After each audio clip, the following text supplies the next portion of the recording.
அழைக்கிறார். இல்லைன்னா இறைவன், பரமபிதா, தேவன், இப்படிலாம் நிறைய வார்த்தைகளை சொல்லி நம்ம அழைக்கிறது உண்டு இல்லையா? பொதுவாக மதத்தில் இருக்கிறவர்கள் அழைக்கிறது உண்டு இல்லையா? நேற்றைய தினம்னா இன்னைக்கு 2024 செப்டம்பர் 7 இல்லையா? 7/6 இந்த நாளில் வந்து என்னென்னா, சமீபத்தில் ஒரு ஸ்கூலில் டீச்சர்ஸ் டே அன்னைக்கு ஒரு தனியார் அறக்கட்டளையிலேருந்து வந்த ஒரு நபர் வந்து ஸ்கூலுக்குலேருந்து பேசினார். அந்த ஸ்கூலில் அவர் பேசின காரியம் வந்து என்ன ஆயிடுச்சுன்னா, வெளியில் அவர் பேசின சின்ன சின்ன வீடியோஸ் வெளியில் வந்து அது வந்து கல்வித்துறை அமைச்சரே வந்து நிறைய ஆக்ஷன்ஸ் எடுக்க வேண்டி இருந்துச்சு. பத்திரிகையாளர்களை சந்தித்து அவங்களுக்கு சில காரியங்களை விளக்கம் சொல்ல வேண்டி இருந்துச்சு. என்னன்னா, அந்த நபர் வந்து என்ன பேசினாருன்னா, அவர் வந்து இந்த கிறிஸ்தவத்தில் நிறைய ஆர்கனைசேஷன்ஸ் இருக்குல்ல, நிறைய தனியார் நிறுவனங்கள்லாம் கிறிஸ்தவத்தில் இருக்கிற மாதிரி அவர் வந்து தனியாக ஹிந்து பேக்ரவுண்டில் ஒன்று வச்சுருக்கிறாரு. என்னதுன்னா, பரம்பொருள் ஃபவுண்டேஷன் அப்படின்னு ஒன்று வச்சு அவர் சின்ன வயசு, இப்போனா ஒரு 30 to 35 தான் இருக்கும். அவ்வளோ சின்ன வயசு தான், எனக்கு தெரிஞ்ச அவ்வளோதான் இருக்கும். அப்போ அவர் வந்து என்ன பேசினார், அதுதான் மெயின் மேட்டர். அவர் வந்து என்னன்னா, மக்களுக்கு இது அங்கே இருக்கிற எல்லாமே ஒரு 7, 8, 9, 10 படிக்கக்கூடிய ஸ்டூடெண்ட்ஸ் இருக்கிறாங்க. ஒரு 1000 பேர் இருப்பாங்க. இந்த உலகத்தில் நிறைய நல்லவர்கள் இருக்கிறாங்க, தீயவர்கள் இருக்கிறாங்க, குருடர்கள் பிறக்கிறாங்க, செவிடர்கள் பிறக்கிறாங்க, ஊனமுற்றவர்கள் பிறக்கிறாங்க, அடுத்தது ரொம்ப மோசமானவங்களும் பிறக்கிறாங்க. இப்படி நிறைய பேர் இப்படி இருக்கிறாங்க. கடவுள் வந்து இரக்கம் உள்ளவர் என்றால் ஏன் இப்படிப்பட்டவங்கெல்லாம் அவர் படைக்கணும் அப்படின்னு ஒரு கேள்வி வச்சாங்க. கடவுள் இரக்கமுள்ளவர் தானே, கடவுள் இரக்கமுள்ளவர், கடவுள் அன்பு உள்ளவர் என்றால் ஏன் இப்படி மனிதர்களே படைக்கணும் அப்படின்னு ஒரு கேள்வி வச்சார். அந்த கேள்வி இப்போ நான் அவங்கள்ட்ட வைக்கிறேன். என்ன, கடவுள் நல்லவர் தானே, இரக்கமுள்ளவர் தானே, ஏன் இப்படிலாம் பிறக்கிறாங்க?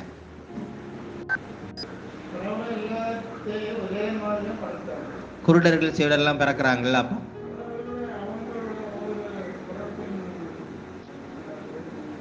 பிறப்பின்ன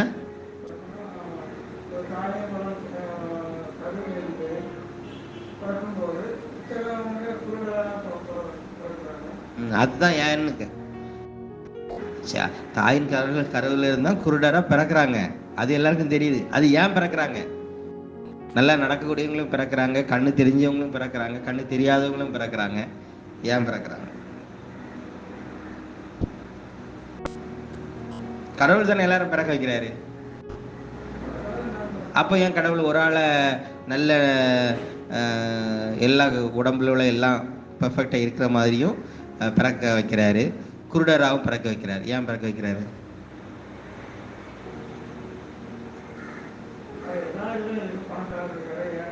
அதுதான் கேட்குறேன். கடவுள் தானே பறக்க வைக்கிறேன்னு சொல்லுவீங்க, கடவுள் தானே மனுஷனை பறக்க வைக்கிறாரு. ஏன் பணக்காரனாகவும் ஏழையாகவும் இந்த பாகுபாடாக பறக்க வைக்கிறாரு? அதான் கேள்வி.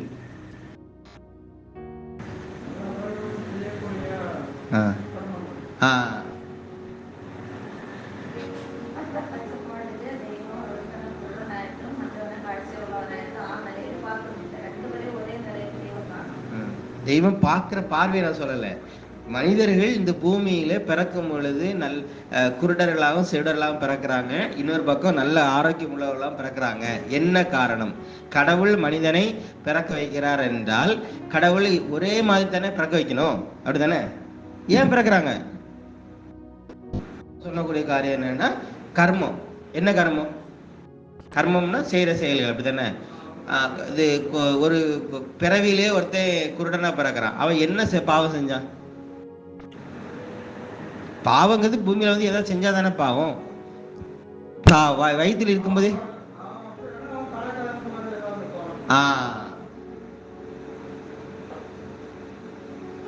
தாய் தாப்பமார் பாவம். இதுதான் பேசிக்கா நமக்கு இருக்கக்கூடியதான ஒரு அடிப்படை புரிதல். எப்படி சொல்ல முடியும்? இந்த பிறவியில நீ செவிடனா பிறக்கிறதுக்கு காரணம் முற்பிறவியில செய்த பாவத்தினாலதான் நீ பிறந்திருக்கிறன்னு சொல்றது எவ்வளவு ஒரு அறிவு கட்டத்தனமான ஒரு வார்த்தை. யாராவது சொல்லுவாங்களா? அவன் குருடனா பிறக்கிறதுக்கும் செவடனா பிறக்கிறதும் கை ஆரோக்கியம் இல்லாமல் பிறக்கிறதுக்கும் காரணம் கடவுளா? ஃபர்ஸ்ட் அடுத்த கொஸ்டின் அதான். புரியுதா? ஸோ இந்த தாட் இருக்கும்போது என்ன ஆகுது தெரியுமா? நம்ம என்ன நினைக்கிறோம்னா, ஓ கடவுளை பற்றி எனக்கு இப்படி ஒரு தப்பான புரிஞ்சு வச்சுக்கிட்டேன் அப்படின்னு அசால்ட்டாக சொல்லி விடுறோம். ஆனால் அதுதான் நம்ம லைஃபாகவே இருக்குது. எப்படி அப்போ என்ன ஆகுனா, ஒரு குருடனை பார்க்கும்போது நம்ம எப்படி தான் பார்ப்போம்? இவன் செஞ்ச பாவத்தினாலதான் இவனுக்கு இப்படி ஆயிருக்குது. அதே குருடனை விடு, நம்ம இதுலேயே ஒரு தனிப்பட்ட ஒரு தவறு நடந்தா நம்ம என்ன சொல்லுவோம்? நம்ம செஞ்ச பாவத்தினாலதான் கடவுள் தண்டிச்சிட்டாரு அப்படின்னு சொல்லுவோம். இதை தானே உலகம் எல்லாரும் சொல்லிட்டு இருக்கிறாங்க.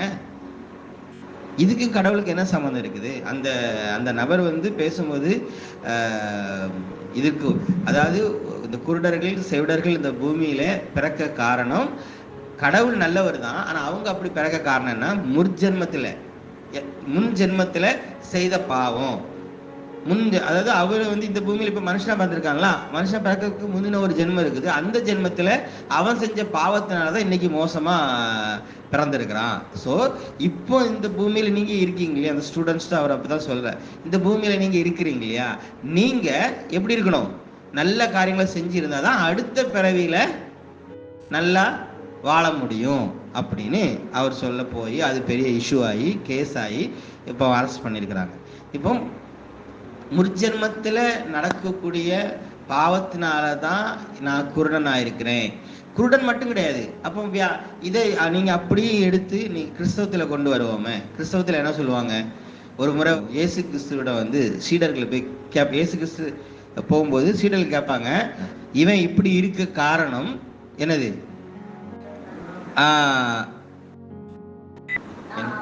இவன் இப்படி இருக்க காரணம் இவங்க தாய் தகப்பன்மார் செய்த பாவத்தினால சாபத்தினாலதான் இப்படி பிறந்தானா அப்படின்னு சீடர்கள் கேட்கிறாங்க.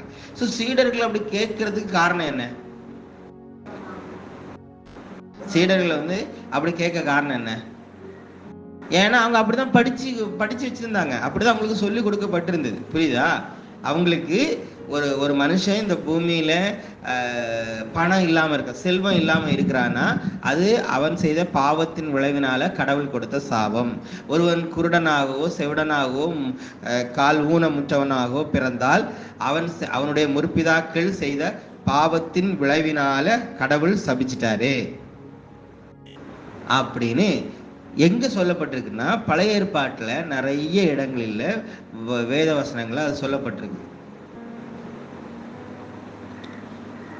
சோ கடவுள் இயேசு கிறிஸ்து என்ன பண்றாருன்னா, உனக்கு கடவுள் சொன்னதாக ஒன்று எழுதி கொடுக்கப்பட்டிருக்கிறது. அதுல என்ன எழுதி கொடுக்கப்பட்டிருக்குதுன்னா, நீ செய்த பாவம் இல்லைன்னா உன்னுடைய முற்பிதாக்கள் செய்த பாவத்தின் விளைவினால ஒரு சாபம், தேவனுடைய சாபம் உனக்கு வந்திருக்கிறது. அதனாலதான் நீ சபிக்கப்பட்டவனா இருக்கிற அப்படின்னு பைபிள்ல சொல்லப்பட்ட வசனத்தின்படியாக அந்த மக்கள் அதை நம்பிதான் வாழ்ந்துட்டு இருந்தாங்க. அந்த மக்கள் அதனாலதான் என்ன பண்ணாங்கன்னா, தங்களுக்கு ஒரு பிரச்சனை, ஒரு குஷ்டரோகம் இல்லைன்னா வியாதி இப்படி எல்லாம் வரும் பொழுதெல்லாம் அவங்க என்ன நினைச்சாங்கன்னா, கடவுள் நம்மளை சபிச்சிட்டாரு நினைச்சு அவங்கள ஒதுக்கி வச்சிருந்தாங்க. நான் சொல்றது பைபிள்ல இருக்கக்கூடிய ஒரு ஸ்டோரியை சொல்றேன். ஒதுக்கி வச்சிருந்தாங்க. இப்போ ஒருத்தனுக்கு ஒருத்தர் தரித்திரத்தில் இருக்கிறான், அதாவது பணம் இல்லாம இருக்கிறான்னு வைங்களேன். உடனே என்ன சொல்லுவாங்கன்னா, நீ பணம் இல்லாம இருக்க காரணம் நீ செய்த பாவம், உன்னுடைய பெற்றோர் செய்த பாவத்தின் விளைவினால தான் நீ இப்படி கஷ்டப்பட்டு இருக்கிற, தேவனுடைய சாபம் உன் மேல இருக்குது அப்படின்னு சொல்லுவாங்க. இதனாலதான் சொல்லுது, கடவுளை குறித்து சரியாக புரிஞ்சாதான் அன்றாட லைஃப்ல நாம எடுக்கக்கூடிய முடிவுகள், தீர்மானங்கள், பேச்சுக்கள் எல்லாமே அந்த இடத்துல தான் வருது. நம்ம சாதாரண பேசுறோம் இல்லையா, சாதாரண பேசுறது, ஒருத்தருக்கு ஆலோசனை கொடுக்கறது, ஒருத்தர் கூட நிற்கிறது, என்னுடைய காரியத்தை நானே பார்க்கக்கூடிய காரியங்கள் எல்லாமே எங்கிருந்து வருதுன்னா என்னுடைய சிந்தையிலிருந்து வருது. அப்ப என்னுடைய சிந்தை எப்படி இருக்குன்னா, தெளிவா இருக்கணும். எதை குறித்து தெளிவா இருக்கணும்? என்னை குறித்து ஒரு தெளிவு இருக்கணும். என்னை குறித்து தெளிவு இருக்கணும்னா எதை குறித்து தெளிவு வர வேண்டும்? கடவுளை குறித்த ஒரு தெளிவு எனக்கு இருக்கணும். ஆனா கடவுளை குறித்து எனக்கு தெளிவு இல்லாம இருக்கும் பொழுது நான் எப்படி தீர்மானம் எடுப்பேன்? நான் எடுக்கிற தீர்மானங்கள் எல்லாம் எதன் அடிப்படையில் இருக்கும்? ஒருத்தன் உண்மையிலே அவன் ஒரு ஊனமுற்றவனை பார்த்தா நம்ம மைண்ட் என்ன சொல்லும்? அவனுக்கு அப்பா அம்மா செஞ்ச பாவத்தினாலதான் அவன் எப்படி இருக்கிறான் அப்படிலாம் சொல்லும். அவனுக்கு சொல்லக்கூடிய அதே மனசு திருப்பி நமக்கு தான் வரும். அதே பிரச்சனை எனக்கு வரும் பொழுது, அதே மாதிரியான வேறு வித பிரச்சனைகள்லாம் எனக்கு வரும் பொழுது ஏன் மனசாட்சி என்னதான் சொல்லும்? இவ்வளவு நாளும் மற்றவனை நியாயப்படுத்தி கொண்டிருந்த மனசு என்ன நானே குற்றப்படுத்தும். புரியுதா? மற்றவனை ஒரு காரியத்தின் நிமித்தம் நம்ம தீர்ப்புடுறோம்னு வைங்களேன், ஆமா இவன் செஞ்ச பாவம், இவனுக்கு அப்பா செஞ்ச பாவம், கடவுளுக்கு சபிச்சுட்டாரு அப்படின்னு நீங்க சொன்னீங்கன்னா அது உங்களோட மட்டும் அந்த அந்த நபரை பார்த்து சொல்றதோட மட்டும் நிற்காது, அது ரிப்பீட் உங்களுக்கு தான் வரும். ஏன்னா நீங்களும் என்னதான் இருக்கீங்க, அப்படிப்பட்ட கஷ்டத்துக்குள்ளேயும் நஷ்டத்துக்குள்ளேயும் வேதனைக்குள்ளேயும் போகும் பொழுது உங்க மனசே எழும்பி என்ன சொல்லணும்னா, நீ சரி கிடையாது, உன் அப்பன் சரி கிடையாது, உன் குடும்பம் சரி கிடையாது, அதனால கடவுளை சபிச்சிட்டாரு அப்படின்னு சொல்லும். அதனால பைபிள் எடுத்துட்டு கொஞ்ச நேரம் படிக்கணும், ஜெபம் பண்ணணும், கதறணும், இதேமாதிரி ஸ்பெஷல் மீட்டிங்கு போகணும், அங்கே போய் ஆண்டவரே எப்படியா என் பிள்ளைகளை ஆசீர்வதிங்க, எப்படியாவது என் சாபத்தின்னு புலம்பணும். இதுதான் இன்னைக்கு கிறிஸ்தவத்தில் நடக்குது.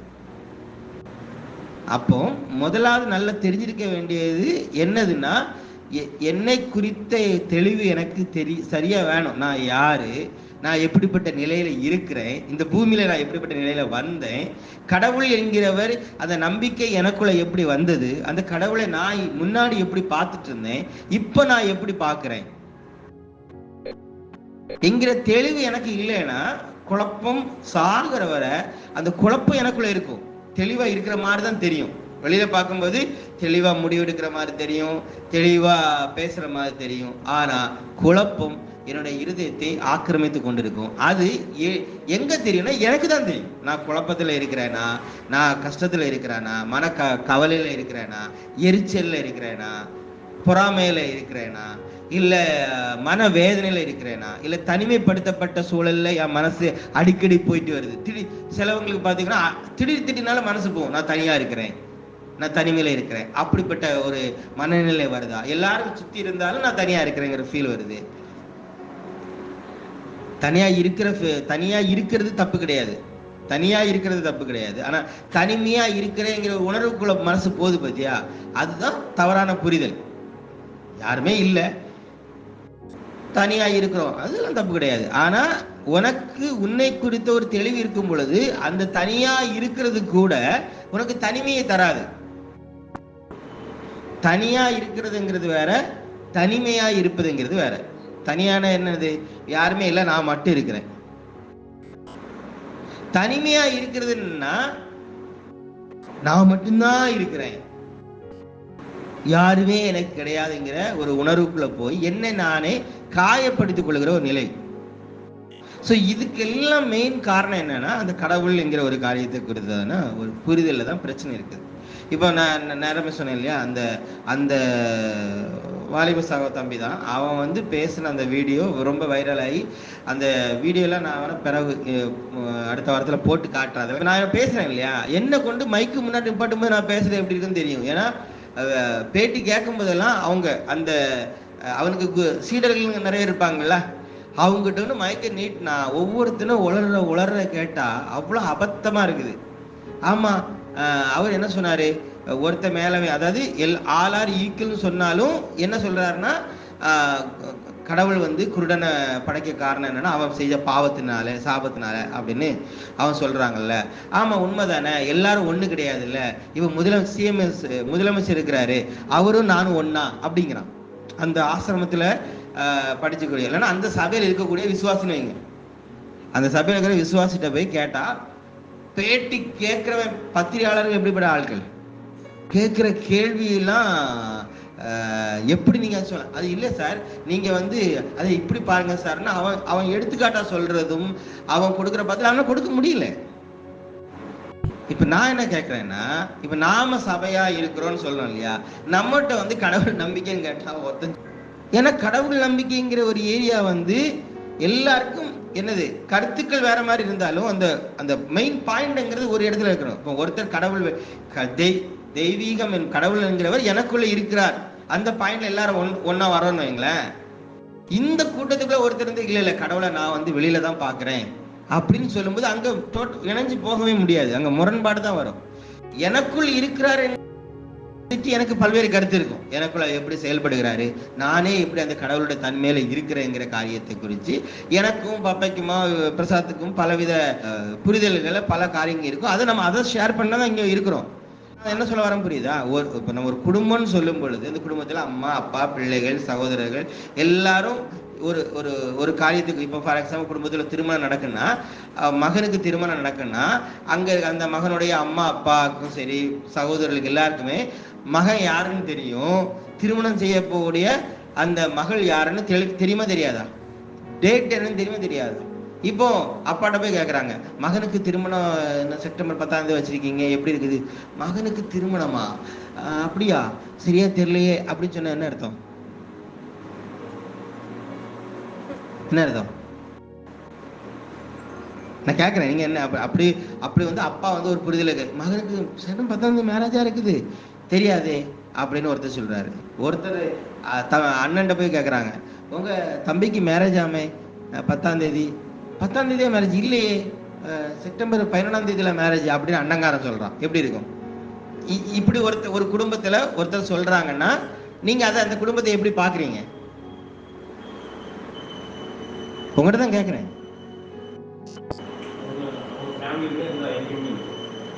அவங்க ஃபேமிலிக்குள்ள எந்த ஒரு அம்மா அப்பா, உலகத்தின் மரங்கள் அம்மா அப்பாவா இருக்கிறாங்களே தவிர அந்த ஃபேமிலிக்குள்ள எந்த ஒரு ஐக்கியம், ஒரு சரியான உறவுங்கிறது கிடையாது. அப்படித்தானே? அப்படித்தானே எடுத்துக்கொள்ள முடியும். எந்த கம்யூனிகேஷனுமே இல்லை. ஆனா அடுத்த கொஸ்டின், உண்மையிலே அவங்க பேசாம இருக்காங்களா? பேசுறாங்க. என்ன பேசுறாங்க? சாப்பாடு எடுத்து வை, இன்னைக்கு என்ன சாப்பாடு? ஒரு சோறா? டீ கிடைக்குமா? இதுதான் கம்யூனிகேஷனா இருக்கு. இப்படி இருந்தா வெளியில உள்ளவங்கள விட்டுருவோம். வெளியில உள்ளவங்க என்னடா இது குடும்பம்னு சொன்னாங்க, பையனுக்கு மேரேஜ் எப்பன்னு அப்பனுக்கு தெரியல, என்ன டேட்டுன்னு அண்ணனுக்கு தெரியல, இதெல்லாம் ஒரு குடும்பமா அப்படின்னு வெளியில உள்ளவங்க பேசுறதை விடுவோம். உள்ள இருக்கக்கூடிய அந்த அந்த குடும்பம் உண்மையிலே அந்த உறவுக்குள்ள, நல்ல உறவுக்குள்ள இருக்குதான்னு கேட்டா கிடையாது, இல்லையா? அப்ப குடும்பம்னா என்னது?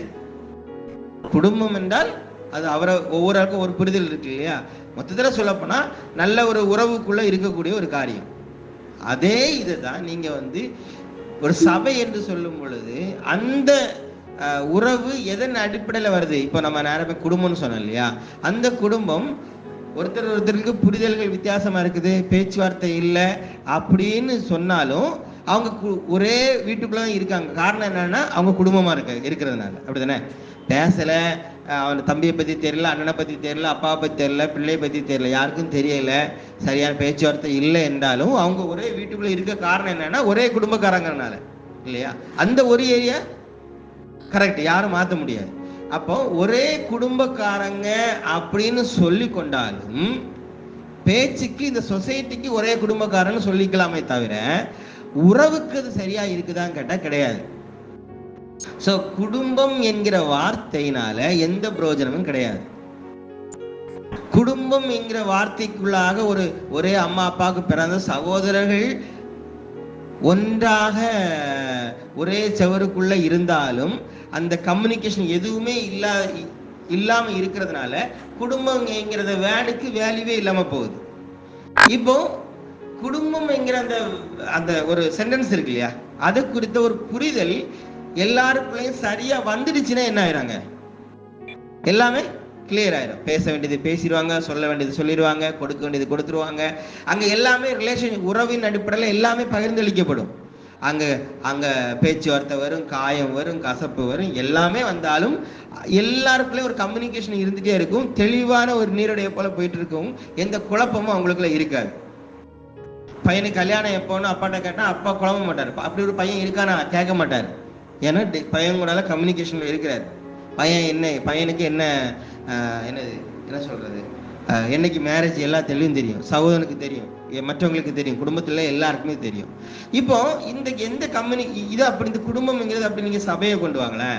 சபைங்கிற சொல்லக்கூட நம்முடைய ஃபெலோஷிப்பை கொண்டு வரும் பொழுது இங்க குடும்பம் என்று சொல்லும் போது எதன் அடிப்படையில குடும்பம்னு சொல்றோம்னா கடவுள் என்கிற ஒரு ஏரியாவுக்கு தான் வருது. அப்படிதானே? சபையில எதுக்கு எதை மையப்படுத்தி ஆராதிக்க போறோம்? எல்லாரும் இயேசு கிறிஸ்துவ மையப்படுத்தின எல்லாரும் ஆராதிக்க போறாங்க. இப்போ சபையில நீங்க போறீங்கன்னு வைங்களேன், இயேசு கிறிஸ்துவ குறித்து நீங்க எல்லாருக்கும் ஒரு 10-20 பேர் இருக்காங்கன்னு வைங்களேன், ஒரு 50 பேர் இருக்காங்க. 50 பேருக்கும் ஒரு வெள்ளை பேப்பரை கொடுத்து நீங்க கடவுளை பத்தி நீங்க ஒரு ஷீட் பேப்பர் எழுதுங்கன்னு சொன்னா 50 பேர் எழுதுறாங்க. உங்கள்கிட்ட ஒரு கொஸ்டின், இந்த 50 பேர் எழுதுறதும் ஒரே மாதிரி இருக்குமா?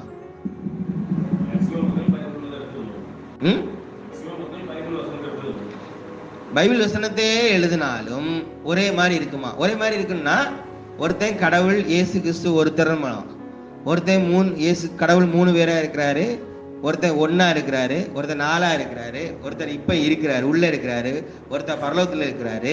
அந்த 50 பேரும் எழுதக்கூடியதனுடைய மைய பொருள் ஒண்ணு இருக்கலாம்.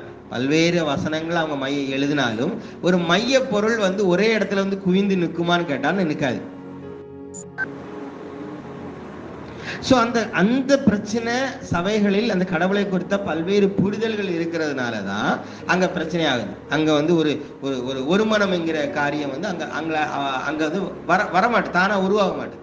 இப்ப அந்த நிலைகளிலிருந்து வெளியில அந்த ஆராதனை முறைமைகளிலிருந்து, அந்த சடங்காச்சாரங்களிலிருந்து வெளியில வந்த நாம அந்த கடவுள் என்கிறத குறித்து என்ன புரிதல் இருக்கிறோம்?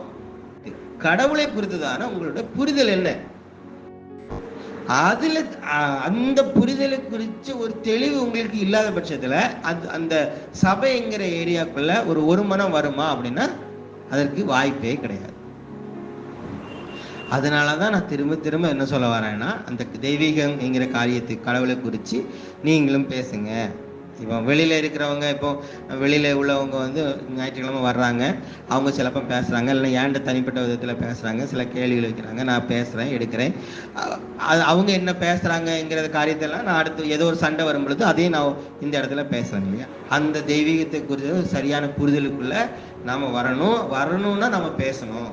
அப்படிப்பட்ட மனநிலைகள், இல்லைன்னா அவன் செய்த பாவத்தினாலதான் அவனுக்கு இப்படி வருது, இந்த மாதிரிப்பட்ட மனநிலைகள் எல்லாம் கடவுள் தண்டிச்சிட்டாரு. இதெல்லாம் ஏன் வருதுன்னா, கடவுள் தெய்வீகத்தை குறித்த ஒரு புரிதலே நமக்கு என்ன ஆகுது, அடிப்படை அஸ்திபாரமே குழப்பத்துல இருக்குங்கிறேன்.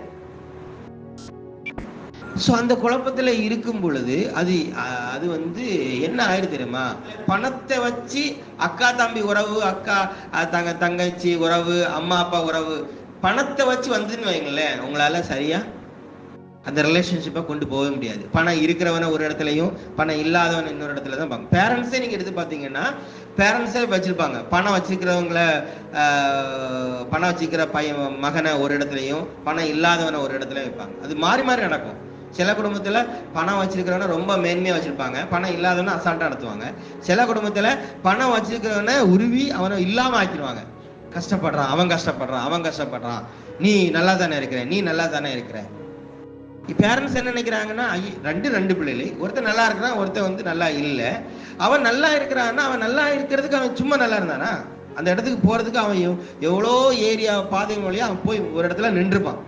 ஆனா இன்னொருத்தர் என்ன பண்ணிருப்பான்னா, அவனுக்கான காலங்களை எல்லாம் வேஸ்ட் ஆக்கி ஒரு இடத்துல இருந்திருப்பான். அவனுக்கு அந்த உணர்வே வராம இருந்தாலும் தகப்பனுங்கிற நபர் நடுவில் இருக்கிறவர் என்ன பண்ணுவாருன்னா, நாம அப்பா இல்லை, அவன் நல்லா இருக்கிறான், இவன் நல்லா இல்லை, அப்போ அவன்கிட்ட அதாவது நல்லா இருக்கிறவன்ட்டு வாங்கி நல்லா இல்லாதவன்கிட்ட கொடுக்க தான் முயற்சி பண்ணுவாங்க. அப்படி பண்ணும்போது என்ன ஆகுது, குடும்பத்துக்குள்ள குழப்பங்கள் வருது. தகப்பனோ அல்ல தாயோ என்ன நினைக்கிறாங்கன்னா, நீ நல்லா இருக்கலப்பா, ஹெல்ப் பண்ண வேண்டியதானே, சகோதரன் ஹெல்ப் பண்ண வேண்டியதானே. நானும் சொல்ல வரேன்னா, இது ஏன் இந்த குழப்பம்? அப்போ ஒரு கட்டத்துக்கு ஹெல்ப் பண்ணிட்டே இருக்கிறான், ஒரு கட்டத்துல அவனுக்கு என்ன ஆயிடுதுன்னா, நம்ம எவ்வளவு காலம் தான் கொடுத்துட்டே இருக்க முடியும் அப்படின்னு ஆகும்போது அப்படியே குடும்பத்தை விட்டு விலக ஆரம்பிக்கும். ஏன் இதை சொல்ல வரேன், இதனுடைய அடிப்படை காரியம் எங்க? பணம் தான் பிரச்சனையா? அக்கா தங்கச்சிக்குள்ள பணம்ங்கிறது பிரச்சனையா இருக்குதா? இல்ல இவங்க சபைக்கு இந்த கூடைக்கு வராம இருக்கிறது பணம் தான் பிரச்சனையான? கிடையாது. எது பிரச்சனைனா, அவர்கள் கடவுளை குறித்த புரிதல் எங்க இருக்குது பிரச்சனையா இருக்கு.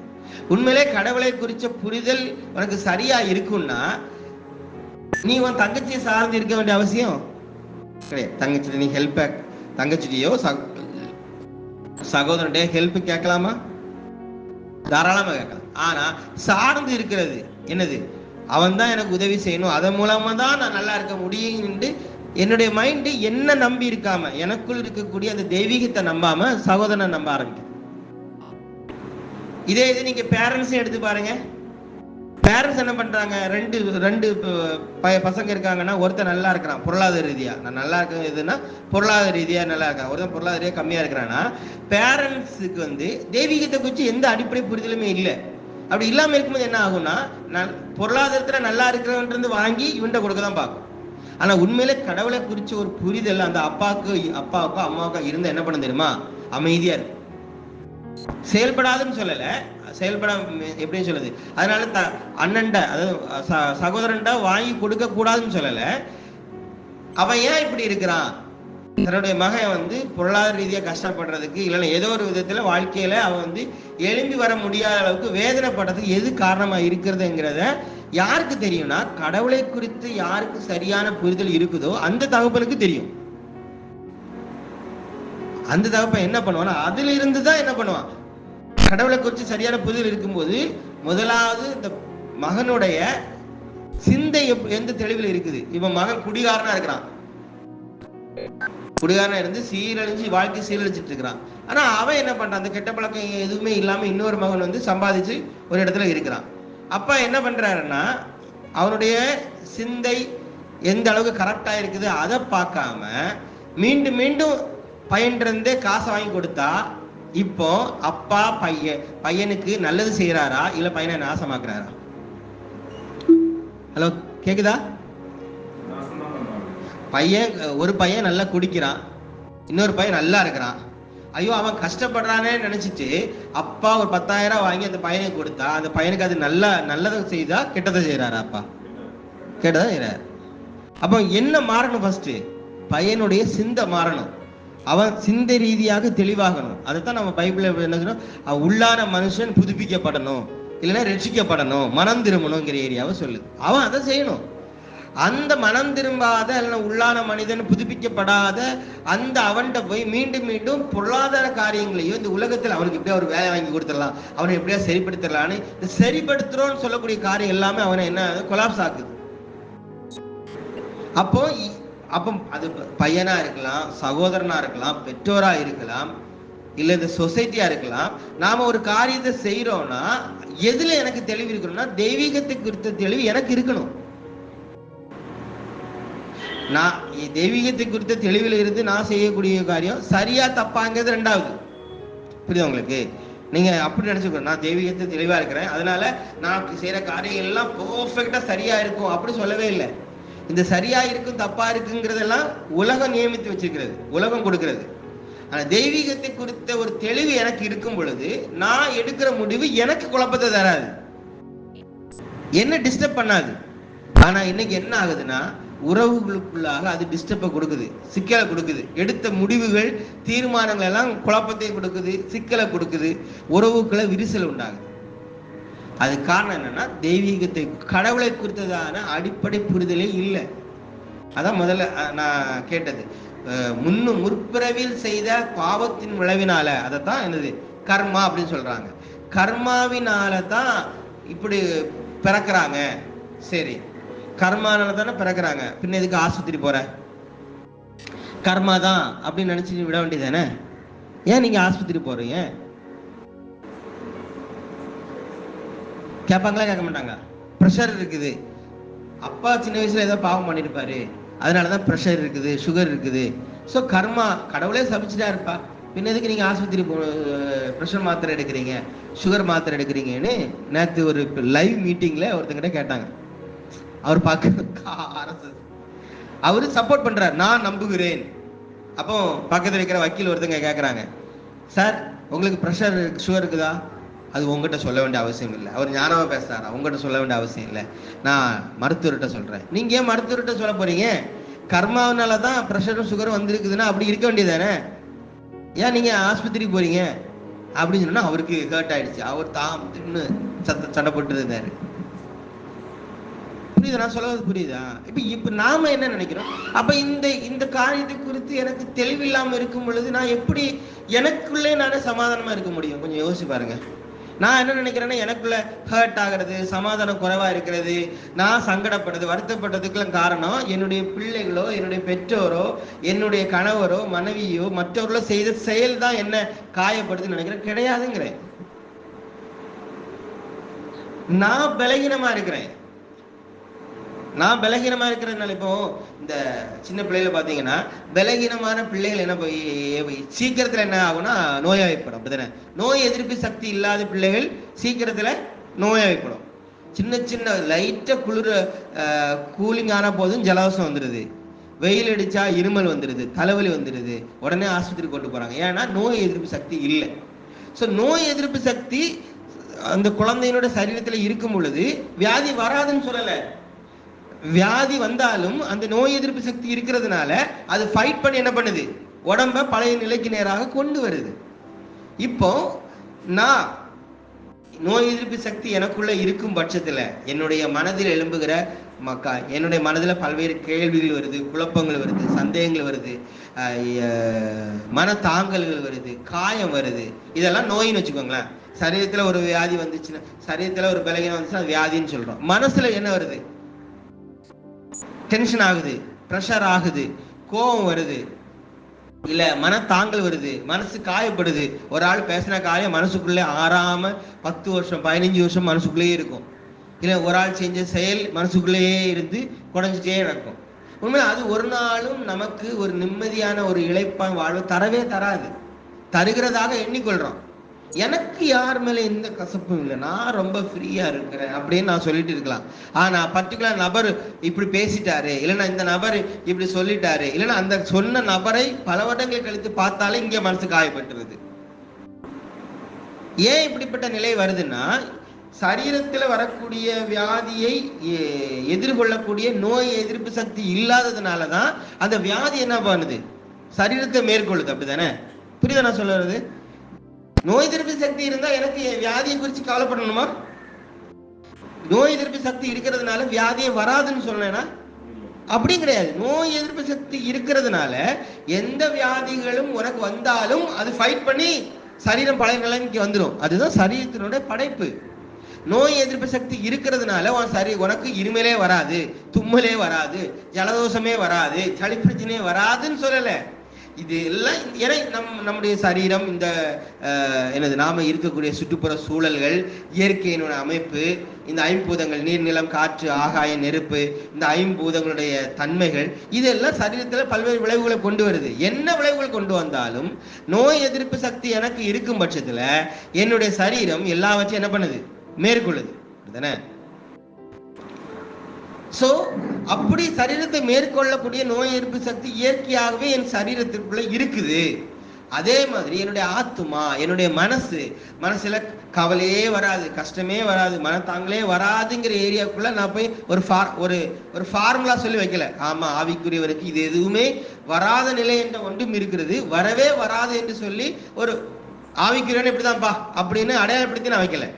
உனக்கு கசப்பு வருதா, மனத்தாங்கல் வருதா, காயம் வருதா, பதட்டம் வருதா, என்ன வந்தாலும் உன்னுடைய மனசுல வந்தாலும் அதை எதிர்கொள்ளக்கூடியதான நோய் எதிர்ப்பு சக்தி என்ன பண்ணுது, உனக்குள்ள இருக்குது, உன்னுடைய சிந்தையில இருக்குது. அந்த நோய் எதிர்ப்பு சக்திங்கிற ஏரியாவை தான் நான் எதை சொல்றேன்னா கடவுளுங்கிற ஏரியாவே சொல்லுகிறேன். கடவுளை குறித்த ஒரு சரியான புரிதல், இல்லைன்னா உன்னை குறித்து ஒரு சரியான புரிதல் உனக்கு தெளிவாய் இருக்கும் பட்சத்துல எவ்வளவு மனவேதனை தரக்கூடிய சம்பவங்கள் வந்தாலும் அதை ஃபைட் பண்ணி என்ன பண்ணிடுது, அது இயல்பா நடக்கக்கூடியது.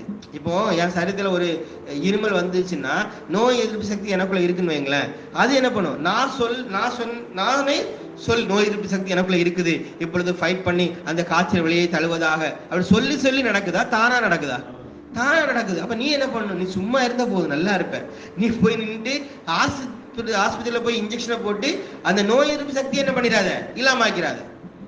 இன்னைக்கு மாடர்ன் மெடிசன் நமக்கு என்ன பண்ணுதுன்னா, நமக்குள் இயற்கையா இருக்கக்கூடிய அந்த நோய் எதிர்ப்பு சக்தியை என்ன பண்ணுது, இல்லாம ஆக்கி இவன் என்ன பண்றான், நான் இந்த மருந்து தாரேன், இந்த மருந்து நோயை குணப்படுத்தும் அப்படின்னு தான், நோயை குணப்படுத்தும், நோயை கட்டுப்படுத்தும் சொல்லிட்டு மக்கள் வியாதியோடு மருந்தோடும் போய் கொண்டிருக்கிறாங்க. ஆனா கடவுளுடைய படைப்புல இயற்கையாகவே சரீரத்துல என்ன இருக்குது, நோய் எதிர்ப்பு சக்தி இருக்கிறது போலவே நம்முடைய சிந்தை அந்த நோய் எதிர்ப்பு சக்தின்னு சொல்லக்கூடிய அந்த கடவுள் தன்மையை சரியா புரிஞ்சுக்கிட்டா நான் ஃப்ரீயா இருப்பேன். நான் சிலரெல்லாம் நினைக்க ஒரு கஷ்டமே கிடையாது, ஆனா கஷ்டம் இருக்கிறது மாதிரி அவங்களே ஃபீல் பண்ணி கஷ்டப்பட்டுட்டு இருக்கிறாங்க. பரிதாபமா இருக்கு எனக்கு பார்க்கும்போது. என்ன கஷ்டம் இருக்குது உனக்கு? பொருளாதாரத்துல நீ கஞ்சிக்கு வழி இல்லாம லெவலுக்கு இருக்கியா? கிடையாது. இல்ல ஆஸ்பத்திரியில ஆசாரிப்பழம் ஆஸ்பத்திரியில மாசத்துக்கு 3 ட்ரிப் 4 ட்ரிப் போய் படுத்து கிடக்குறாங்களே வியாதியஸ்தர்கள், அவன மாதிரி நீ கஷ்டப்பட்டியா? கிடையாது. இல்ல உன்னுடைய கணவர், உன்னுடைய மனைவி, உன்னுடைய பிள்ளைகள் வந்து உன்னை வந்து தெருவில் பிடிச்சி தள்ளி உன்னை மோசமா பேசி எடுத்து கிடையாது, எதுவுமே இல்லை. ஆனா என்ன ஏன் இருக்கிறாங்க? உங்களுக்கு ஏதாவது கஷ்டம், என்ன கஷ்டம் இருக்கீங்கன்னா லிஸ்ட் போட்டு எழுதுவான். ஆமா எனக்கு கஷ்டம் இருக்குது. ஆனா உண்மையிலே எனக்கு கஷ்டம் இருக்குதுன்னு நீங்க ஒண்ணு நினைக்கிறீங்களே, அது தயவுசெய்து A4 ஷீட்டை எழுதுங்க. எழுதிட்டு ஒரு முறைக்கு 2 முறை படிச்சுட்டு உண்மையிலே இது எனக்கு கஷ்டமானு நீங்களே கேட்டு பாருங்க. அந்த பேப்பரே காரி துப்பிடும். அதுக்கு மட்டும் வாய் இருந்துன்னு வைங்க, வாயு உமிழ்நீர் இருந்துச்சுன்னா அதுவே காரி உங்களை துப்பும். ஆனா என்ன பண்ணிட்டு இருக்கிறான்னா, கஷ்டம் எனக்கு இருக்குதுன்னு மனசளவுல பாதிக்கப்பட்டு சோர்ந்து போய் இருக்கக்கூடிய மக்களை நான் பார்க்கிறேன். ஏன் இந்த சூழ்நிலை வருதுன்னா, சிம்பிள் மேட்டரு, ஆனா ரொம்ப பெரிய மேட்டர். என்னன்னா, தன்னை குறித்து தெளிவு அவனுக்கு இல்லை. தன்னை குறித்து தெளிவு இல்லாதனால அவன் மற்றவங்களை பார்க்கும் பொழுதும் அந்த தெளிவில்லாத நிலையில தான் பார்க்கறான் அவனோட செயலை வைத்து. ஏன்னா இவனுக்கு எனக்கு என்ன குறித்து தெளிவு இல்லாம இருக்கும் பொழுது நான் எப்படி பார்ப்பேன், மற்றவனை எப்படி பார்ப்பேன், தெளிவா எப்படி பார்க்க முடியும்? என்ன நான் எப்படி பார்க்குறேன்னா அப்படித்தான் மற்றவனை பார்க்க முடியும். ஃபார் எக்ஸாம்பிள், நான் ரொம்ப சின்ன சின்ன காரியத்துக்கெல்லாம் மனசு தாங்கல் பட்டு கஷ்டப்பட்டு நொறுக்கப்பட்டு வேதனைப்பட்டு வெளியில தெரியாது, ஆனால் எனக்குள்ள அப்படி இருக்குது, என் மைண்ட் அப்படி இருக்குதுன்னா நான் மற்றவனை பார்க்க எப்படி தான் பார்ப்பேன் தெரியுமா? ஐயோ அவனை கஷ்டப்படுத்திடக்கூடாது, அவனை காயப்படுத்திடக்கூடாது, ஐயோ அவன் இப்படி பேசுனா அப்படி ஆயிடுவானோ, அப்படி பேசுனா இப்படி ஆயிடுவானோ, அப்போ நம்ம பெர்ஃபெக்டா இருக்கணும், அப்படிதான் நான் பார்ப்பேன். இல்லை நான் எனக்குள்ள வந்து எப்படின்னா, நான் மற்றவங்க மாதிரி கிடையாது, எனக்கு நல்ல கேரக்டர்ஸ் இருக்குது. மற்றவங்கெல்லாம் வாய் எடுத்து பேசினா 5 வார்த்தை பேசினா 2 வார்த்தை கெட்ட வார்த்தை வந்துடும். நான் 1000 வார்த்தை பேசினாலும் கெட்ட வார்த்தைங்கிற வார்த்தையே எனக்கு வராது. அதனால நான் ரொம்ப நல்லவன். மற்றவனை பார்த்தீங்களா, அவன் வந்து ஒரு வாழ்க்கை ஸ்டைல பார்த்தீங்கன்னா ஒரு ஒழுங்கும் கிரமமே கிடையாது. அவன் இஷ்டத்துக்கு எந்திக்கிறான். அப்படி நான் அப்படி கிடையாது. மற்றவனை விடுறேன். நான் வந்து எனக்குன்னு ஒரு பிரின்சிபல் வச்சிருக்கிறேன்.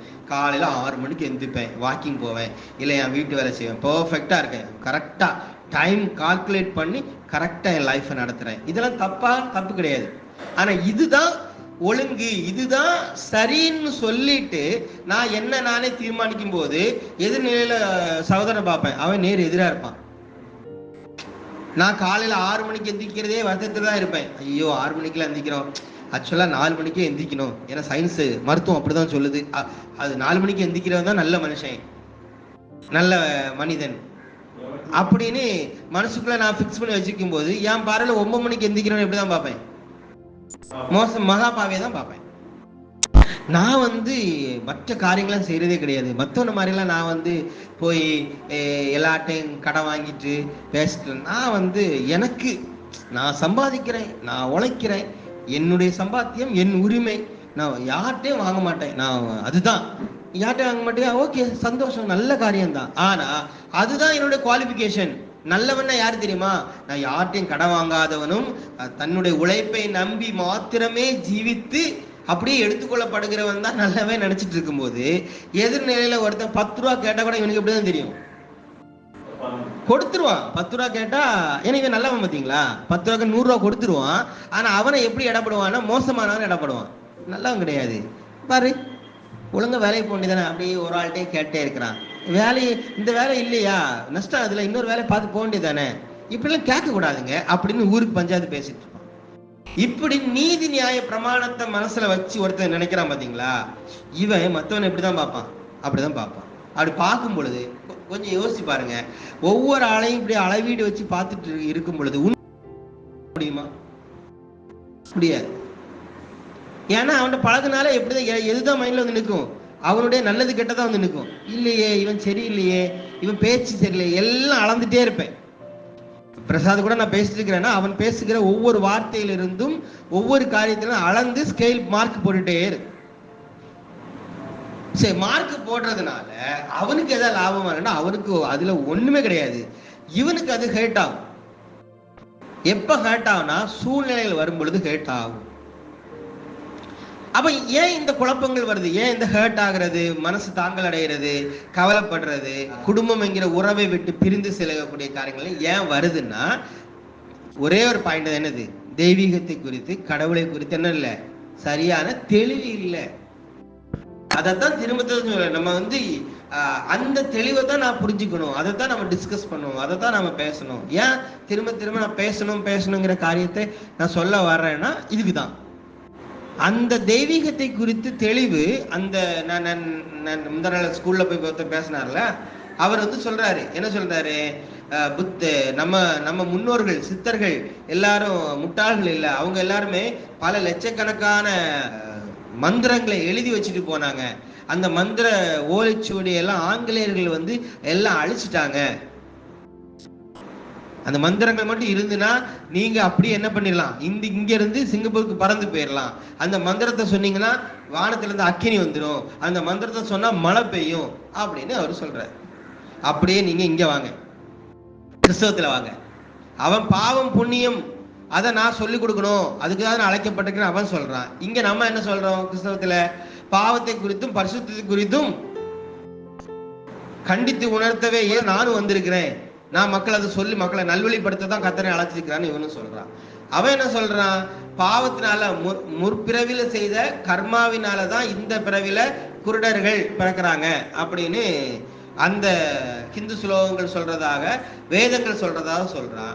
அவனை இன்னைக்கு குறை சொல்லி கொண்டிருக்கிற கிறிஸ்தவத்துல என்ன சொல்றாங்கன்னா, அதே முற்பிறவி இவன் செய்த பாவம் உங்க அப்பா செய்த பாவமோ அப்படின்னு கேட்கறான். ஒரு சீடன் கேட்கறான்.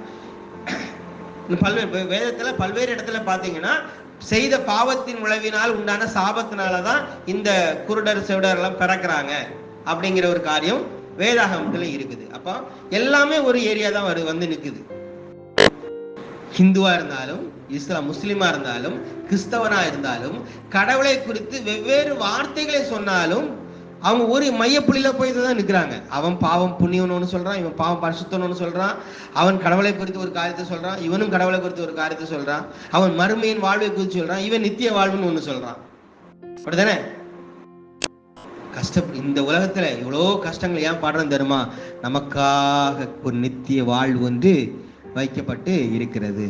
நித்திய ஜீவன் பரலோகம் என் சொந்த என்று காண்பேனோ. ஏன் அவ்வளோ கஷ்டப்படணும்? உடனே வர பார்க்கலாம் பரலோகத்தை, எப்பனா பார்க்கலாம். நமக்கு நித்தியவா புரியுதா சொல்றது? இப்படிப்பட்ட ஒவ்வொரு மதத்திலும் ஒவ்வொரு பெயர் வச்சு குருக்கள் ஞானிகள் இவர்கள் உனக்கு தேவையா இருக்குது. இவங்க உங்களுக்கு சொல்லி தருவாங்க அந்த கடவுள் யாரு எப்படிப்பட்டவர் என்று உனக்கு சொல்லி தருவாங்க. அதெல்லாம் கேட்டு கேட்டு கேட்டு அந்த கடவுளுக்கு பிரியமாக ஒரு வாழ்க்கை இந்த பூமியில கஷ்டப்பட்டு நஷ்டப்பட்டு வேதனைப்பட்டு ஒரு வாழ்க்கை வாழ்ந்தா உனக்கு ஒரு பரலோக வாழ்வு இருக்குது அப்படின்னு சொல்றாங்க.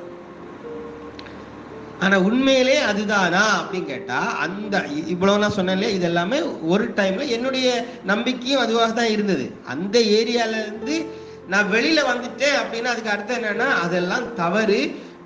என்னது திங்கக்கிழமை கேட்கிறேன் இதெல்லாம் தப்பு, செவ்வாய்க்கிழமை அதுல இருந்து வெளியில வந்தேன், அப்படி கிடையாது. என்னுடைய சிந்தை அந்த தெய்வீகத்தை குறித்த தேடுதல்ல போகும் பொழுது அப்படியே ஸ்டெப்பா போகும்போது ஒரு இடத்துல எங்க போய் நிக்குதுன்னா, தெய்வீகம் இந்த கடவுள் என்கிற காரியத்தை வெளியில இல்ல எனக்குள்ளதான் இருக்குது. எனக்குள்ள கடவுள் நான் என்கிற ரெண்டு தன்மை இருக்குதானே? கிடையாது. தெய்வீகமும் நானும் கலந்த நிலையில ஒன்றாகத்தான் இருக்கிறேன். இப்போ நீங்க வந்து சமீபத்துல இவரு யாரு ஒரு ஊழியக்காரனை வந்து அவருடைய மேரேஜ் டே அன்னைக்கு ஒரு வீடியோ போட்டிருந்தாங்க. 59 செகண்ட் தான் ஓடி இருக்கு. எப்படின்னா கணவன் மனைவி எவ்வளவு அன்பாக வாழணும், அதுக்கு வந்து கணவன் அவரும் ஆவியாக, நான் ஆவியாக இருக்கிறேன், மனைவி அவளும் ஆவியாக இருக்கிறாரு, இயேசு கிறிஸ்து ஆவியா இருக்கிறாரு. இந்த மூன்று ஆவியும் ஒன்றாக சேர்ந்து ஒரு வாழ்க்கையை வாழும் பொழுது அந்த குடும்பம் நல்ல குடும்பமாக சமாதானம் உள்ள குடும்பமாக இருக்கும் அப்படின்னு அவர் சொல்றாரு. இப்ப கேள்வி என்னன்னா, நானும் ஆவியா இருக்கிறேன், மனைவியும் ஆவியா இருக்கிறாப்புல, இயேசு கிறிஸ்து ஆவியா இருக்கிறார், மூன்று ஒன்று ஆயிடுச்சா இல்லையா? ஒன்று ஆயிடுச்சு. ஒன்று ஆன பிற்பாடு நீங்க அடுத்த ஸ்டெப் எங்கிறது போகணும்? அந்த ஒன்றுங்கிற இடத்துல தானே போகணும். ஆனா மறுபடியும் எங்கதான் போய் நிக்குதுன்னா, எங்க போய் நிக்குது? நானும் ஆவியா இருக்கிறேன், கடவுளும் ஆவியா இருக்கிறாரு, நானும் ஆவியா இருக்கிறேன், அவரும் ஆவியா, நாங்க ஒன்னா இருக்கிறோம். ஒன்னா இருக்கிறோம் நீங்க வந்துட்டீங்கன்னா அடுத்த ஸ்டெப் என்னது? ஒன்றா இருக்கிறதுல இருந்தா உங்க மைண்ட் அங்க போகணும். அப்ப நான் கூட கடவுள் என்கிறவர் எனக்குள்ள இருக்கிறார் என்றுதான் சொல்றாரே தவிர, எனக்குள் இருக்கிறார்னால ரெண்டாயிருதுல, எனக்குள் கடவுள் இருக்கிறார், ரெண்டு தன்மை ஆயிருது இல்ல. ஸோ அவருக்கு என்ன தேவை இருக்குன்னா ஆறுதல் தேவை இருக்குது. ஐயோ நான் ரொம்ப கஷ்டத்தில் இருக்கிறேன், எனக்கு ஒரு ஆறுதல் தேவை இருக்குது. வேதனையில் இருக்கிறேன், என்னை தேய்ச்சதுக்கு நபர்கள் தேவை இருக்குது. என்னுடைய கஷ்டங்களை சொல்றதுக்கு ஆட்கள் தேவை இருக்குது.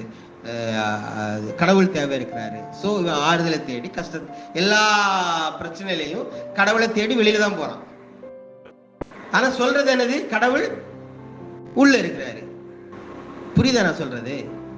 இப்போ நீங்க ஒரு அப்பா வெளிநாட்டுல இருக்கிறாரு, பிள்ளைகிட்ட பேசுறதுக்காக அவர் என்ன பண்றாருன்னா லெட்டர்ஸ் எழுதி தான் மாசம் தான் லெட்டர் எழுதுறாரு. லெட்டர்லயே ஒரு உரையாடல் நடக்குது பல வருஷமா. இப்போ அந்த அப்பா வீட்டுக்கு வந்துட்டாரு. வீட்டுக்கு வந்த பிற்பாடு லெட்டர் போட்டா பேசிட்டு இருப்பீங்க? சாதாரணமாக கேட்கறது, டைரக்டா பேசுறீங்க இல்லையா? இப்போ ஒருவேளை உங்களுடைய நம்பிக்கை வேதத்தின் மூலமா தான் கர்த்தர் பேசுவார் என்றால், இப்போ அந்த கர்த்தர் எங்க இருக்கிறார்? வேதத்தை எழுதின மோசே எந்த பைபிளை படிச்சு எழுதினா? மோசைக்கு ஏதாவது பைபிள் இருந்துச்சா? இல்ல ஆபிரகாமுக்கு ஏதாவது பைபிள் மூலமா கடவுளை அறிஞ்சு கொண்டானா? இல்ல. அவங்களுக்கு கடவுளை குறித்து ஏதோ ஒரு புரிதல் இருக்குன்னு வைங்களேன். அந்த புரிதல் எங்க இருந்து வந்துச்சு? பைபிள் படிச்சு தெரிஞ்சு கொண்டாங்களா? தாவீதுக்கு எங்க இருந்து கடவுளை புரிஞ்சு கொண்டான்? ஏசாயா எங்க இருந்து புரிஞ்சு கொண்டான்? பவுல் எங்க இருந்து புரிந்து கொண்டான்? அவங்க ஏதோ பைபிள் வச்சு படிச்சாங்களா? உங்கள்கிட்ட கேட்கிறேன். இல்ல அவங்க புரிஞ்சு கொண்டது நாம இப்ப புரிந்து கொண்டதுக்கு சரியா தப்பாங்கிறது ரெண்டாவது, அது இன்னொரு விவாதம், இன்னொரு ஏரியா. ஆனா அவங்க ஏதோ ஒண்ணு புரிஞ்சுக்கிட்டாங்க இல்லையா? அந்த புரிந்து கொண்டது எங்க இருந்து புரிஞ்சுக்கிட்டாங்க? பைபிள்ல இருந்தா புரிஞ்சுக்கிட்டாங்க. அவங்களுக்கு கடவுள் ஒன்று சொன்னதாக அவங்க ஒண்ணு நம்பினாங்க. கடவுள் யார் மூலமா சொன்னதா நம்பினாங்க? ஊழியக்காரங்க மூலமா சொன்னதாக நம்புறாங்க. ஊழியக்காரர்களுக்கு யார் சொன்னா? அவர் என்ன சொன்னார்? கனவுல கர்த்தரை ஏண்ட தோன்றினாரு, பரலோகத்திலும் தோன்றினார். அவன் ஒரு காரியத்தை சொல்றான். அப்போ அவங்களுக்கு கடவுள் என்கிறவர் கனவின் வழியாகவோ இல்ல பரலோகத்திலிருந்தோ தோன்றினார் என்று சொல்லிதான் அவங்க எழுதி வைக்கிறாங்க. வேதத்தில இருந்து அவங்களுக்கு தோன்றல. நல்லா புரிஞ்சுக்கோங்க. கடவுள் என்கிறவர் இப்போ உனக்குள்ள இருக்கிறார் என்கிற தன்மைக்குள்ள வந்த பிற்பாடு நீயும் அவரும் ஒன்றாக இருக்கிறீங்க. அப்படி வந்த பிற்பாடு இப்ப கடவுள் என்கிறவர் தனியா இருக்கிறாரா? கிடையாது, ஒரேதான், ஒண்ணு. அப்படின்னு இருக்கும் பொழுது உன்னுடைய வாழ்வினுடைய காரியத்தை இனி எங்கிருந்தோ கடவுள் செய்ய போறது இல்ல. அது யார்தான் செய்யணும்? என்னுடைய வாழ்வினுடைய காரியத்தை நான் தான் செய்யணும். இந்த அற்புதம் அடையாளங்கள் தனித்தனியா சொல்றாங்களா? இதெல்லாம் எப்படின்னா உங்க வாழ்க்கைக்குள்ளே நீங்க உள்படுத்திக்கலாம். உலகம் அற்புதமாக அடையாளமா பாக்குது. ஆனா உண்மையில நீங்க அந்த ஆவியின் தன்மைக்குள்ள வந்துட்டீங்கன்னா இந்த அற்புதம் அடையாளம் உங்களுக்கு உலகம் தான் அதை தனியா பிரிச்சு பாக்குது. நான் புரியுதா உங்களுக்கு? ரியல் லைஃப்ல அது இருக்குது. ரியல் லைஃப்ல கேஷுவலா இருக்குதுன்னு வைங்களேன். நீங்க என்னன்னா சூப்பர் நேச்சுரல் லைஃப்னு ஒண்ணு பிரிச்சு பாக்குறீங்க. எப்படின்னா அப்படியே ஜோம் பண்ணிட்டு இருக்கும்போது டக்குன்னு அக்கௌண்ட்ல ஒரு 50 நேரம் விழுறது, டக்குன்னு சரீரத்துல வியாதி இருக்குது, அந்த கண்ணை மூடி கண்ணை திறக்கும்ல அந்த கை புதுசா வளர்ந்து வருது, இதுதான் அற்புதம் அப்படின்னு நினைக்கிறீங்க. ஆனா நான் என்ன சொல்றேன், இதுதான் சூப்பர் நேச்சுரல் லைஃப் நினைக்கிறதுனால நீங்க சாதாரணமா மனிதர் வாழக்கூடிய வாழ்க்கையை எப்படி பாக்குறான்னா நேச்சுரல் வாழ்க்கைன்னு பாக்குறான். பிரிக்கிறான், ரெண்டா பிரிக்கிறான்.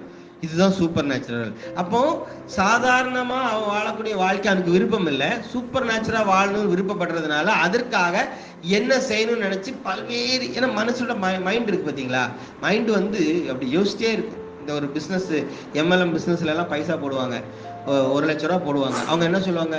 பண ஆசைலாம் எனக்கு கிடையாது, நான் பைசா போடுறேன், 1.5 லட்ச ரூபா கிடைச்ச பிற்பாடு என்ன பண்ணிடுவேன், நான் வெளியில வந்துடுவேன் அப்படிதான் போடுவான். உண்மையில அவன் அப்படிதான் அந்த நம்பிக்கையில போடுறான். ஆனா கரெக்டா 12ஆம் மாசம் ஆகி 1.5 லட்ச ரூபாய் கையில கிடைச்ச பிற்பாடு அப்போ 12 மாசம் கழிஞ்சு அவன் மைண்ட் எங்க போய் நிக்கும்னா கூட ஒரு 1.5 லட்சம் போடலாம் தான் நிற்கும். புரியுதா நான் சொல்ல வர்றது? 1 லட்சம் போடும்போது என்ன சொல்லியிருப்பான்? அப்படிலாம் கிடையாது, 1 லட்சம் போட்டோமா 50 நேரத்தை எடுத்தோமா வந்துட்டே இருக்கணும், அப்படிதான் எல்லாருமே பண்றாங்க. ஆனா அவன் 12 மாசம் முடிஞ்ச பிற்பாடு அவன் மைண்ட் எங்க போய் நிற்கும்னா 1.5 லட்சம் எக்ஸ்ட்ரா போடுவோம். சரி இப்ப 3 லட்சம் கிடைச்சிட்டு அப்பமாவது மைண்ட் இருக்குமா? அவன் சிந்தை என்ன சொல்லணும்? இல்ல 3 லட்சம் கிடைச்சிட்டுல, 2 லட்சம் போட்டு 3 லட்சம் கிடைச்சிட்டா, இப்ப 3 லட்சத்தையும் போடு 7 லட்சம் கிடைக்கும், 7 லட்சம் கிடைக்கும். ஒரு இடத்துல போய் அவன் சம்பாதிச்ச, என்னன்னா அவன் ஒண்ணு சம்பாதிக்கிறான் பாத்தீங்களா, அந்த இதுல போட்டு அதை கூட அவன் யூஸ் பண்ண மாட்டான். அதை மீண்டும் அங்க போட்டு ஒரு 10 லட்சமா 20 லட்சம் போடும்போது மொத்தமா வாரிட்டு போவான். சிலர் அதுல என்ன பண்ணிடுறாங்க, தப்பிடுறாங்க. 1,00,000 போட்டு எம்மா இது செட் ஆகாது. ஏன்னா சிந்தைய அந்த ரூட்டு தான் கொண்டு போய் நீங்க பாத்தீங்கன்னா நம்ம உலகத்தை சுற்றிலும் பார்த்தாலே தெரியும் இல்லையா, நம்மளுடைய அந்த சிந்தைக்கு உட்பட்ட மனிதர்கள் அதை தேடிதான் ஓடுறாங்க. இந்த காரியமெல்லாம் ஏன் நடக்குது அப்படின்னா, அவன் தெய்வீகத்தை குறித்ததான ஒரு சரியான புரிதல் இல்லாத நிலைதான். இப்ப அந்த ஏரியாலாம் ஒதுக்கி வச்சுட்டு இப்ப நம்மளை எடுத்து பார்த்தோம், தெய்வீகம்ங்கிற ஒரு காரியத்தை நான் எப்படி பார்க்கிறேன், எனக்குள் அந்த தெய்வீகத்தை எப்படி நான் செயல்படுத்துகிறேன், தெய்வீகத்தை குறித்து கடவுளை குறித்த என்னுடைய புரிதல் என்னவாக இருக்கிறது என்கிற தெளிவு எனக்கு வேணும். அந்த தெளிவு எனக்கு இல்லாம நான் முன்னாடியே சொல்வேன், எத்தனை வருஷம் இந்த ஃபெலோஷிப்ங்கிற ஏரியாக்குள்ள இருந்தாலும் என்றாவது ஒரு நாள் அது உங்களுக்கு டிஸ்டர்பாக தான் வரும். உங்களுக்கு அது மனவேதனையை தரும். சகோதரர்கள் பேசக்கூடிய காரியங்கள் உங்களுக்கு குழப்பத்தை கொண்டு வரும், கசப்பை கொண்டு வரும், வெறுப்பை கொண்டு வரும். அப்போ வெறுப்பும் கசப்பும் வரவே வராதான்னு கேட்டிங்கன்னா அப்படி கிடையாது. வெறுப்பு கசப்பு எல்லாமே வரும், எல்லா மனிதர்களும் தோன்றும். ஆனா தெய்வீகத்துக்கு ஒரு சரியான புரிதல் உனக்கு இருக்கும் பட்சத்துல அந்த வெறுப்பு கசப்பெல்லாம் என்ன ஆயிடுது, தோன்றின காரியம் அப்படியே மறைந்து போகிறத உங்களுக்கே தெரியும். புரியுதா? ஒரு கசப்பு வருதுன்னா ஐயோ எனக்குள்ள கசப்பு வந்துடுச்சு, நம்ம என்ன தெய்வீகத்துல இருக்கிறோம், அந்த கசப்பு நம்ம விட்டு மாறணும், அந்த சிந்தையே உங்களுக்கு வராது. கசப்புங்கிற ஒரு ஏரியா வந்தா ஆட்டோமேட்டிக்கா அது போயிடும். உங்களை அறியாமலே போய் எப்படி உங்களை அறியாமலே வந்ததோ அது உங்களை அறியாமலே உங்களை விட்டு போகுமே தவிர உங்களுக்குள்ள தேங்கி நிற்காது. இங்க என்ன ஆகுது தெரியுமா, தேங்கி நிற்குது. மனிதர்கள் பேசுகிற வார்த்தைகள், மற்ற மனிதர்களுக்கு செய்கிற செயல்கள் எல்லாம் அன்னையருடைய சிந்தையில தேங்கி போய் நிற்குது. தேங்கி நிற்கிறதுனால அவனால ஃப்ரீயாவே வாழ முடியல, இயல்பாகவே வாழ முடியல. ஒரு செயற்கைத்தனமான ஒரு போலியான வாழ்க்கை தான் வாழ்ந்து கொண்டிருக்கிறாங்க. நான் சொல்றது வெளியில மக்களை சொல்லல, யார சொல்றேன், நம்ம ஏரியாவுக்குள்ள. இப்போ இல்ல பதர் நீங்க எங்களை குறிச்சு தப்பா புரிஞ்சுக்கிட்டீங்க, நாங்க இயல்பாதான் வாழ்றோம் அப்படின்னு நீங்க சொல்லலாம். அது உங்களுடைய சுயாதீனம், நீங்க சொல்லலாம். நான் பார்க்கும் பொழுது என்னுடைய பார்வையில் எப்படி தெரியுதுன்னா, அந்த இயல்பான வாழ்வே வாழ்றதாக நினைக்கிறாங்க. ஆனா அப்படி கிடையாது. ஏன்னா இயல்பு நிலைங்கிறது என்ன தெரியுமா, இப்போ பிரசாத் இருக்காப்புல, எனக்கு கடையிலையும் இருக்கலாம், இங்கே மீட்டிங் வரலான்னு அவனுக்கு தோணுது, அவன் வந்துட்டு சுயாதீனத்துல வந்துட்டான். இப்போ 2 மாசம் வந்து அவன் வரல. கேட்டா அவன் என்ன சொல்றான்னா, நான் இயல்பா இருக்கிறேன், நான் வரல அப்படின்னு. ஓகே, அந்த இயல்பா இருக்கிற நான் வரலன்னு சொல்லலையா, அது இங்க மட்டும் தான் வராம இருக்கிறியா, மற்ற இடத்துக்குலாம் போகாம இருக்கேன்னு கேட்டானா எல்லா இடத்துலும் போவாப்புல. புரியுதா உங்களுக்கு? இயல்பு நிலைங்கிறது வந்து எல்லா இடத்துலயும் இருக்கு, பெர்ஃபெக்டா இருக்கணும், இல்ல அதான் இயல்பு நிலை.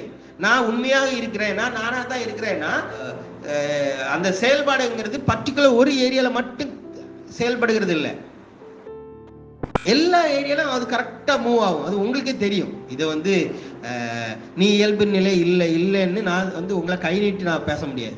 என்னுடைய பார்வையில நான் பார்க்கும்பொழுது நான் சொல்றேன், இல்ல இயல்பு நிலையாக, அதாவது இயல்பு நிலைன்னு சொல்லுங்க, எப்படி சொல்லலாம், கிறிஸ்துக்குள்ளான வாழ்க்கையை அவர்கள் வாழல அப்படின்னு நான் சொல்லிக்கலாம். ஆனா அது நீங்க தான் புரிஞ்சுக்கணும். உண்மையில அந்த வாழ்க்கை தான் இல்ல பிரதர், நான் வந்து எனக்கான வாழ்க்கை தான் வாழ்றேன் அப்படின்னு நீங்க ஒரு வாதத்தை ஒரு கருத்தை வைக்கும் பொழுது நான் இன்னொரு ஏரியாவை சொல்லுவேன், இல்ல இயல்பு நிலையில நீங்க என்ன நினைக்கிறீங்க, நீங்க ஒரு தீர்மானம் எடுக்கிறீங்க, நீங்க ஒண்ணு பேசுறீங்க, அந்த பேசக்கூடிய காரியம் வந்து இந்த சபைக்குட்பட்ட இவங்கள்ட்ட உங்க பேச்சு எப்படி இருக்குது, வெளியில உங்க பேச்சு எப்படி இருக்குது. உண்மையை சொல்லணும்னா நீங்க இயல்பா இருக்கிறீங்கன்னு வைங்களேன், இந்த பிரிச்சு பார்க்கக்கூடிய நிலை கூட ஒரு கட்டத்துக்கு மேல வராது, வெளியில உள்ளங்கிற ஏரியாவும் வராது. புரியுதா? இன்னொன்னு, நான் இப்படி தெளிவா பேசணுங்கிற அந்த ஏரியா எதுவுமே உங்க மைண்ட்ல வந்து இப்படி போகணும், இப்படி அதாவது ஆவிக்கிற வாழ்வுனா இப்படிதான் இருக்கும் போல அப்படி நினைச்சு ஒரு ஸ்டெப் எடுக்கிறோம் பாத்தீங்களா, அப்படி எடுத்து தான் ஒரு 4 வருஷம் கழிச்சு, 3 வருஷம் 5 வருஷம் கழிச்சு கடைசியில இடிஞ்சு போய் எங்க போய் நிற்கிறோம், ஃபர்ஸ்ட் ஸ்டெப்ல போய் இருக்கும் மனசு. ஏன் இந்த குழப்பங்கள் எல்லாம் வருதுன்னா, இயல்பா நம்ம பேசிக்கா நம்ம வந்து பேசக்கூடிய நிலையிலே வரல. டிவைன்ஸ் ஒரு வாட்ஸ்அப் கொடுக்கலாங்க, ஒரு 26 ஃபேமிலிஸ் மேல இருக்குது. எல்லாரும் லைவா பார்க்கும்போது திரும்ப நான் புரிஞ்சுக்கிட்டது வந்து ஒன்னே ஒண்ணுதான், எப்போ வந்து இந்த ஓப்பன் ஹார்ட்டடா மனுஷன் பேசாம அவன் எனக்கு இவங்க தான் குடும்பம், இவங்க தான் சபைன்னு சொல்றாங்க இல்லையா, அவங்க கிட்ட அவங்க பேசாம இருக்கிறாங்க பாத்தீங்களா, சைலண்ட் ஆகுறாங்க இல்லையா, அதுதான் அவனுக்கு பெரிய வீழ்ச்சியாகவே இருக்கிறதாக நான் பாக்குறேன்.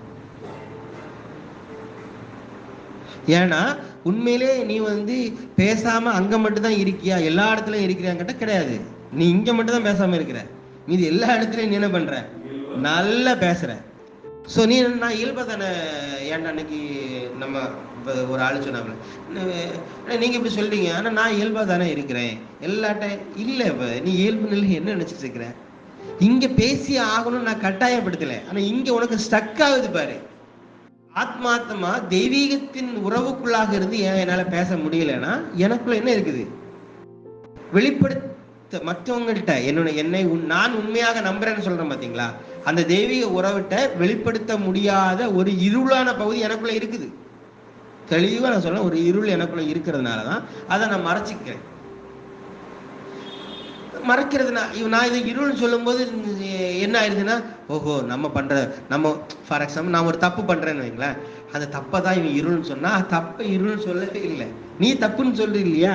இப்போ நான் சொல்லும் பொழுது இருள்னு சொல்லும் போது உன் மைண்ட்ல ஒரு தவறான ஒரு செயலைத்தான் நான் சொல்றதா நீ நினைச்சுக்கிட்டேன்னா, நான் செயலை சொல்லவே இல்லை, உன்னுடைய சிந்தையை நான் சொல்றேன். அந்த சிந்தை இருக்கும் பட்சத்துல என்ன ஆகுதுன்னா, கண்டிப்பா ஒரு நாள் இல்லை ஒரு நாள் அந்த அந்த என்ன சொல்றது, அந்த சிந்தை உங்களுக்கு குடைச்சல் கொடுத்துட்டே இருக்கும். என்றாவது ஒரு நாள் உங்களுக்கு அதை கொலாப்ஸ் ஆக்கிவிடும். எதை கொலாப்ஸ் ஆனா, அந்த உறவுக்குள்ளாகவே உங்களால உள்ள வர முடியாது. அப்படி அங்கே பவுல் சொல்ற மாதிரி வசனத்தை எடுத்து பேச வேண்டியதான். அவர்கள் நம்மிடையே இருந்தார்கள், நம்மை விட்டு பிரிந்து சென்றார்கள். அப்படி பவுல் சொல்ற மாதிரி நம்மை விட்டு பிரிந்து சென்றார்கள். ஹல்லேலூயா. அவர் ஏனென்றால் அவர்கள் நம்முடையவர்கள் அல்ல அப்படின்னு பவுல் சொல்ற மாதிரி நான் சொல்ல மாட்டேன்.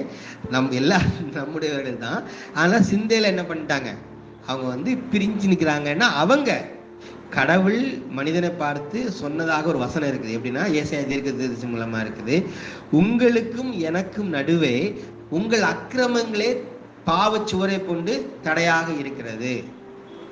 ஏசாயா 59:2 வாசிக்கிறேன். ஏசாயா 59:2, உங்கள் அக்கிரமங்களே உங்களுக்கும் உங்கள் தேவனுக்கும் நடுவாக பிரிவினை உண்டாக்குகிறது, உங்கள் பாவங்களே அவர் உங்களுக்கு செவி கொடாதபடிக்கு அவருடைய முகத்தை உங்களுக்கு மறைக்கிறது. உங்களுடைய அக்கிரமங்கள், நம்முடைய அக்கிரமம் கடவுளுக்கு நமக்கு நடுவே ஒரு தடையாக இருக்குது. ஸோ கடவுள் நம்மகிட்ட பேசுறாரு, ஆனா என்னுடைய அக்கிரமம் என்ன, அந்த சத்தத்தை கேட்கறதுக்கு தடையா இருக்குது. ஓகேயா, அவர் பேச அக்கிரமத்தினால அவர் என்கிட்ட பேசாம இல்லை, அவர் பேசிட்டு தான் இருக்கிறாரு. ஆனா அக்கிரமம் என்ன பண்ணுது, என்னுடைய பாவம் தடையா இருக்குது, அவர் சத்தத்தை என்னால கேட்க முடியல. இப்போ நான் அதை அப்படியே கொண்டு வரேன். கடவுள் என்கிறவர் இப்ப எங்க இருக்கிறாரு, உங்களுக்குள்ள இருக்கிறாரு. வேற எங்க இருக்கிறாரு, சகோதரன்ட்ட இருக்கிறாரு. அப்படிதானே, கடவுள் என்கிறவர் எனக்குள்ள இருக்கிறாரு. ஓகே, எதிர்நிலைக்கு சகோதரன் இருக்கிறார். இப்போ நீங்க ஃபர்ஸ்ட் பேசணும் இல்லையா, உங்கள் அக்கிரமங்களை உங்களுக்கும் தேவனுக்கு நடுவே பிரிவினை உண்டாக்குகிறது. அக்கிரமங்கள் சொல்றது தவறான சிந்தை. இப்போ கடவுள் என்கிறவர் எதிர்நிலைக்கு கூட சகோதரன் இருக்கும்போது, சகோதரனிடத்துல உன்னால தொடர்பு கொள்ள முடியல. ஏன்னா எது தடையா இருக்குது, அக்கிரமும் தடையா இருக்குது. சகோதரனுக்குள்ளாக நிலையில் இருக்கக்கூடிய சகோதரனுக்குள்ளாக தெய்வீகம் இருக்கிறது. அந்த தெய்வீகத்தை என்னால பார்க்க முடியவில்லை. காரணம் என்னவென்றால், எனக்குள் என்ன இருக்குது, அக்கிரம சிந்தை இருக்கிறதுனால சகோதரனிடம் என்னால தொடர்பு கொள்ள முடியாம இருக்குது. ஆனா என் கூட தான் இருக்கிறாப்புல.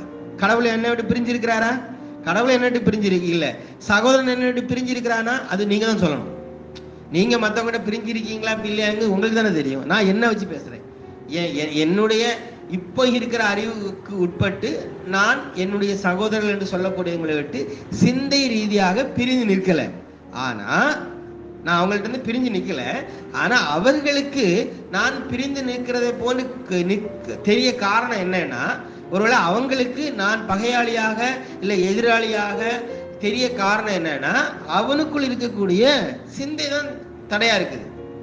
ஏனென்றால் எவ்விதத்திலும் எந்த சூழ்நிலையிலும் இணக்கமாக இசைந்து போகிறதுக்கு அந்த கடவுளுடைய தன்மை இயல்பாகவே இருக்குது இல்லையா.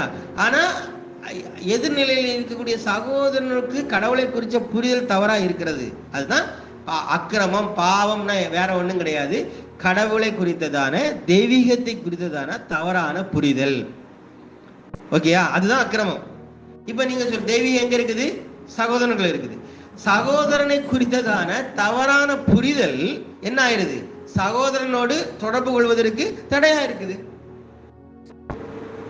உங்கள் பாவங்களை அவர் உங்களுக்கு செவி கொடாதபடிக்கு அவருடைய முகத்தை உங்களுக்கு மறைக்கிறது. என்னுடைய தவறான சிந்தை என்ன தவறான சிந்தை?